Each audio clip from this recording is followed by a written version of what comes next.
Melawan ego itu dalam kehidupan kita tuh ada banyak macam, teman-teman.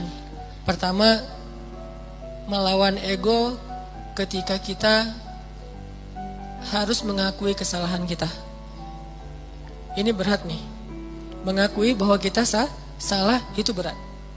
Dan yang membuat kita sulit mengakui kesalahan kita, walaupun secara jujur di dalam hati kita nyadar kalau kita tuh salah, tapi nggak pengen ngaku, itu pasti ego. Nah, ada satu kisah yang luar biasa, kisah ketika Nabi SAW selesai perang Khaybar.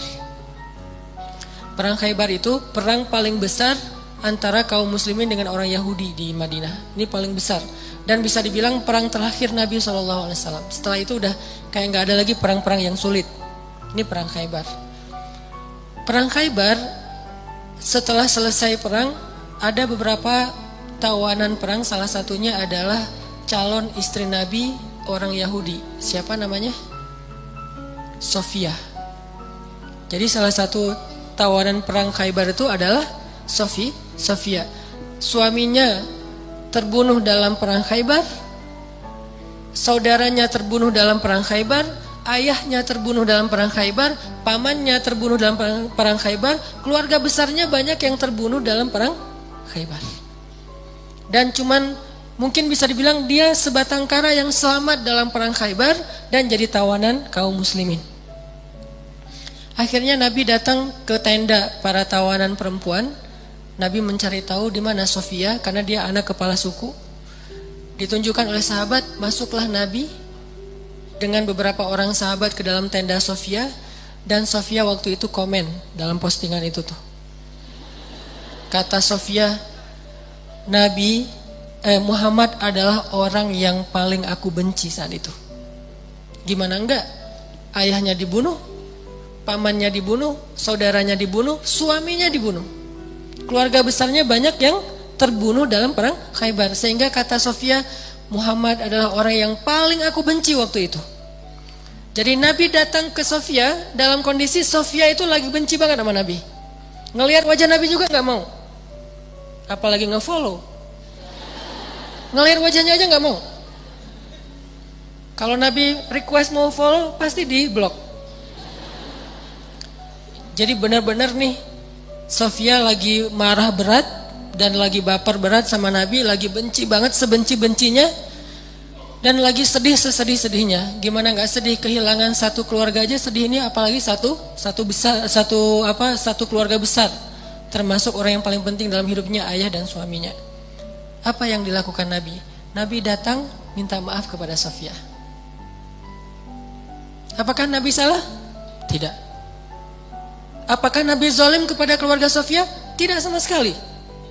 Tapi Nabi tidak punya ego di dalam dirinya. Beliau datang meminta maaf kepada Sofia.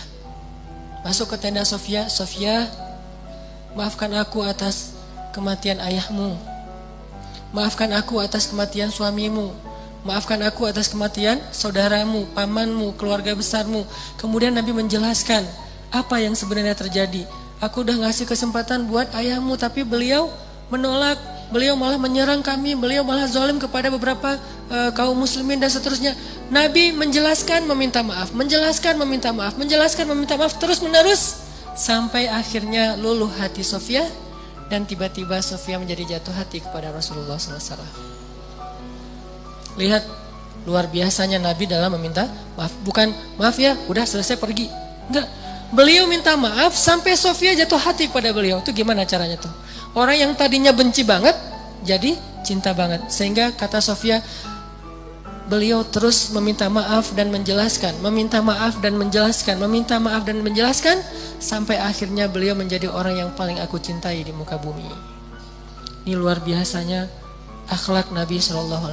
Jadi Nabi itu bukan hanya bisa bikin orang yang lagi bete jadi happy, malah orang yang jadi lagi haters banget jadi followers dan fans berat. Bukan fans lagi, loversnya jadi pencinta.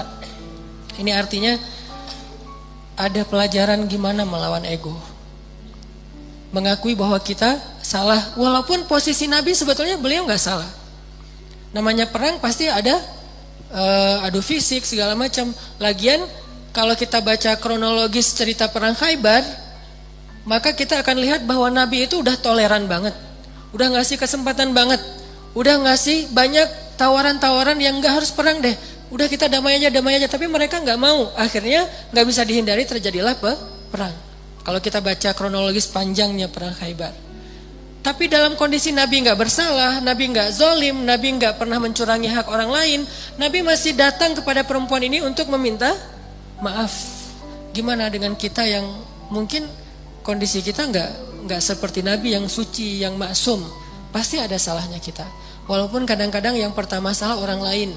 Yang pertama salah itu mungkin teman, salah ngomong, salah sikap, atau kadang-kadang sikapnya bukan sesuatu yang gimana, cuman diam doang. Kadang dia diam, kita